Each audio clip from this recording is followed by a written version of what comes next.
Howdy everyone, Poacher here with an Age of Magic video, and in today's video we're just going to have a little bit of a chat, a little bit of a fun video talking about something that doesn't actually exist within the game, but it would be really cool to see. A few months ago, maybe even more, maybe it's been over a year now, honestly couldn't remember, but recently we've started receiving new heroes for factions that we considered them complete. 7 heroes a while back was considered maxed out for a faction. We did not see heroes past 7. That has been broken. We are receiving support for older factions now. It's wonderful. A lot of the old factions are loved.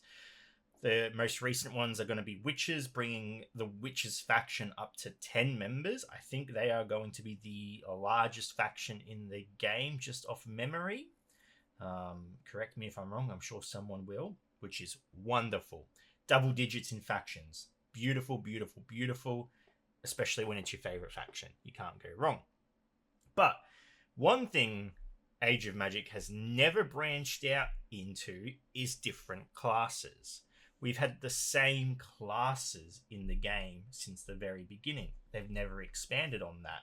And it doesn't really make sense why they don't. It's a fantasy game. The world is their oyster. They could literally. Sorry, I thought my cat was having a bit of a cry. They could do whatever they want. So the game has its tanks, melee damages, range damages, rogues, casters, healers, and bosses. That's it. We haven't seen anything past that. So first of all, I want to thank Vivi from the community. She was able to whip up some pictures for me real quick. We could talk about some cool new classes that will come into the game and potential other ones that they could work on. But there's no reason why they can't. There is absolutely no reason. So, yeah, let's get into it. Number one, I'd love to see a Tamer class. Now, I've picked Tamer. Probably seems like a really weird class to introduce to the game, but hear me out. Before clan battles came along, and if you remember back to your early days of playing the game, you were always given the option to add a 6th character to your 5-man squad, and that 6th character came in the form of a friend's hero. A lot of new players use this to progress through the campaign. Very helpful to begin with, but honestly, once you clear the campaign, the feature is moved aside. It's never used. You're never using that 6th hero spot. Mind you, clan battles came along, and we were able to actually use our own 6-man squad. But let's not consider the 6-man squad for one moment. Let's just pretend 5-man squads that are all that exist in this game. Even though there is a 5-man squad, there is still that 6th slot programmed in the team. Now, when I say Tamer, what I mean by it would be really cool to have a Tamer and their pet taking up that 6th spot. So you would have the character and the pet they have in the squad as well. Now, obviously, it would be balanced out. You don't want the pet being like its own character with stats equal to that of the characters in the game. You would have to balance it out. But this could almost serve any role within the game. You could have the Tamer, and then you could have a pet, and that pet could, again, serve any role. It could be a tanky pet, it could be a support pet, a healing pet, a damage pet, it could be whatever type of pet you want. But it would be there to essentially support the team. And the hunter itself would be doing its own things. You think about hunters or tamers in general, what they're capable of, camouflage, trapping. Obviously, they have their own weapons. But it would be a really cool class to take advantage of that 6th spot that's never being used. Now, obviously, with clan battles in the game and the 6-man squad being usable, the only restriction I would put on this class is that you couldn't use it in a 6-man squad, because then it would push you to 7 heroes. I don't think the game has that implemented in any way, using 7 heroes on a team. So that would be my only restriction. Or you could use the Tamer if you wanted to, but obviously they lose the benefits of their pet. Who knows? Maybe they have the skills enough to make them good enough to use without their pet. But in general, you would be using them in 5-man combat. your COC, your PvP, wherever you want, wherever they're good. But that would be my idea for a tamer, utilizing the 6th spot with a cool pet, and yeah, that would be my first class I'd introduce. The next class I think would be cool to see is a Tinkerer, a character that designs little mechanical things or inventions that again assist the team or straight up just make them powerful themselves. Now, when introducing these new classes, I don't necessarily believe every faction should have access to every class. For example, a Tinkerer would be very specific to certain classes. As you can see, it's a dwarf on this page. If you take into consideration games like World of Warcraft, a Tinkerer would be a gnome or a dwarf or a goblin. They're very faction specific. It's not a thing you would see in every faction. So, for example, I couldn't see a Tinkerer in... oh, God. I'm trying to think of the factions. I was about to say goblins, but I feel like the goblins in Age of Magic would be the perfect faction for a Tinkerer class. Wild Elves. I want to say Wild Elves. Again, Children of the Forest is going to say, but you got characters like Sneaky and Tricky. It doesn't always have to be mechanical trinkering. They could be trinkering with tinkering with magical elements as well. So yeah, it'd be a really fun class to see. I wouldn't want to see it in every class. I mean, I've got the game here. What would be a game? Or Beastman. I couldn't see a Tinkerer in the Beastman faction, for example. Sorry, just not happening. But there you go. I mean, it's up to debate. You probably could create one somehow, but a Tinkerer would be cool. In terms of the role they would offer, again, a wide range of things. They could be there for utility. They could be there for attack. You take into consider... I'm thinking heavily Blizzard games here. And there was a game I played a long time ago. It was kind of like Diablo, but it wasn't Diablo. Torchlight. These characters can drop like turrets to fight for them. Now, obviously, Age of Magic hasn't really delved into the realm of guns. There's only one character in the game that has a gun. It's a Void Gunner, and I wouldn't even really classify that as a gun. I'd classify it more of like a mutation to the hero. So yeah, I still wouldn't want to break that immersion. I am happy there are no guns in Age of Magic.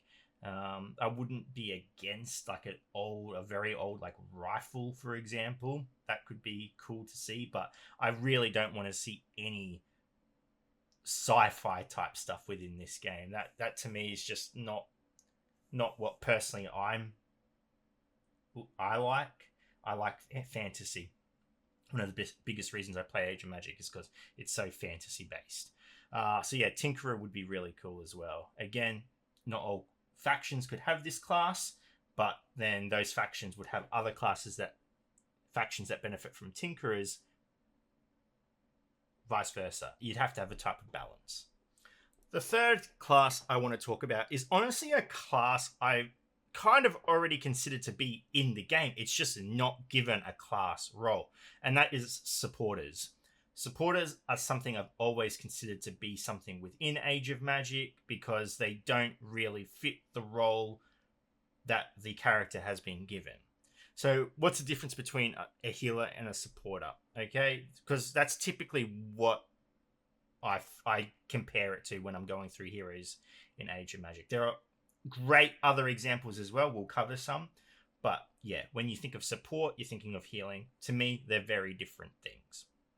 So, support to me are characters that are able to give benefits to a team outside of healing. They're able to give shields. They're able to give buffs, increasing attacks. They're able to apply debuffs to the enemy and limit the abilities of the enemy. Their role is full support. That is all they are doing. They're not dealing damage. They're not healing. They're not resurrecting. They're not tanking. They are simply there to support the units and increase their presence on the battlefield.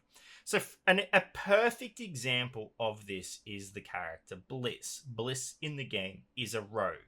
But to me, he does not serve the purpose of a rogue. Now, keep in mind, he can do a little bit of damage.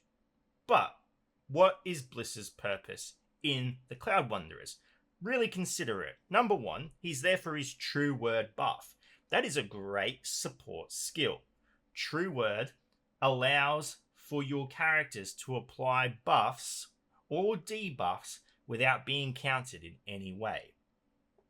That's not a rogue ability. That is a support. If I had to describe or give a definition to a support ability, it is what Bliss does with True Word. Okay? That is a perfect example. Another character, I think that would be a perfect example of a support unit over the role they are playing in the game at the moment, is Nefara. Nefara is an amazing support unit. She can apply shields to her allies. She can do the Deathlink thing, where if you attack one target, the character attached to Deathlink is going to receive the same amount of damage. She's not directly dealing damage herself. She's there supplying support to her allies and how they benefit or how they act in battle. The support role, there are heroes in the game that already serve this purpose. I wouldn't be against Playcott removing these characters' roles or classes and giving them this new class, and then putting characters into that faction that better serve the role.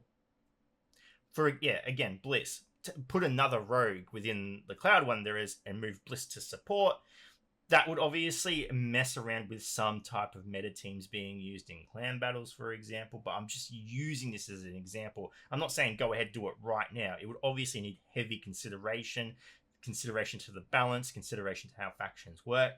But the fact that there just isn't a support unit in the game, an official support role, is insane, because it just would offer so much more to factions. The healer role, I think, should be very different to the support. I want healers to actually focus on that. Revives, semi-revives, hot, healing, cleansing. That's fine. That's great. Okay. I don't mind if they throw some buffs in, but I don't want it too focused on that. So, for example, this is not a great example, but Dagan. He has pretty decent healing capabilities, but he adds a lot of evasion to his team, which is weird because orcs and evasion, it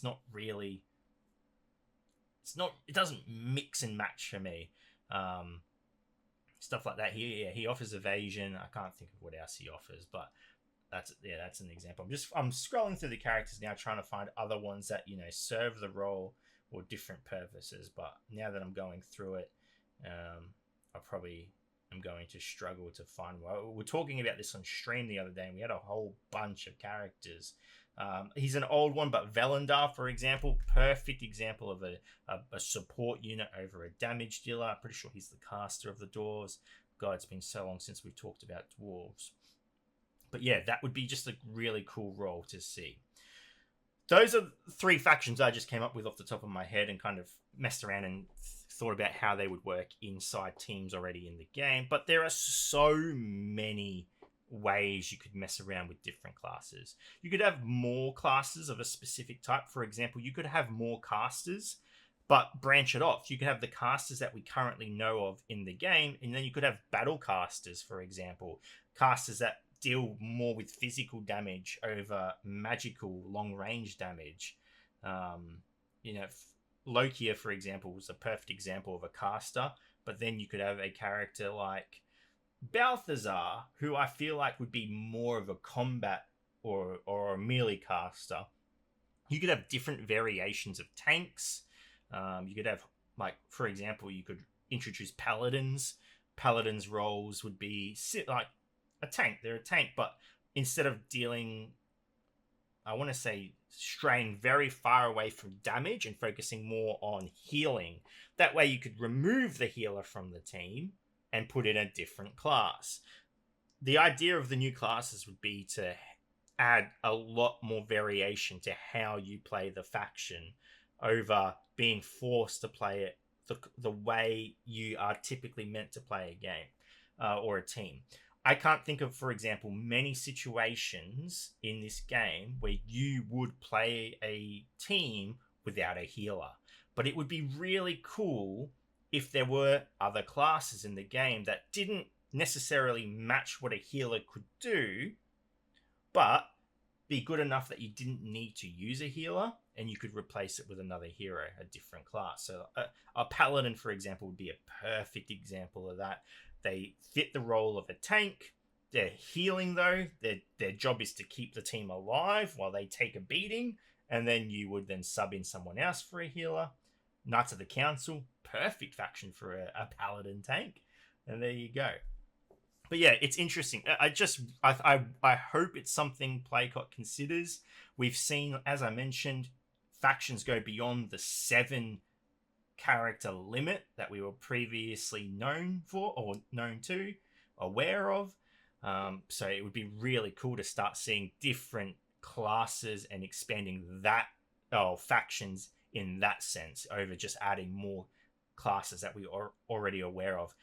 The downside of adding more heroes to a team is that they're already classes that exist. So we're seeing Bright come into the Witches. We have Belladonna. It'd be silly to think that there are going to be a lot of occasions where Bright just doesn't replace Belladonna. So you don't. It would be nice to not have heroes introduced that you feel like are just replacing old ones, but heroes introduced where you're like, how can I now move these characters around and use them in different situations? I could talk about this for a long time. It's something I'm very passionate about. I love the idea. I could come up with a whole bunch of different classes, their roles, how they would flow in teams. It would be a dream. But for now, it's just theory crafting and imagination and just talking about something I love. So yeah. Anyway, ladies and gentlemen, thank you so much for watching. If you have any questions, feel free to leave a comment below. I'll answer to the best of my ability. And wherever you're on the world, until next time, please take care of yourself.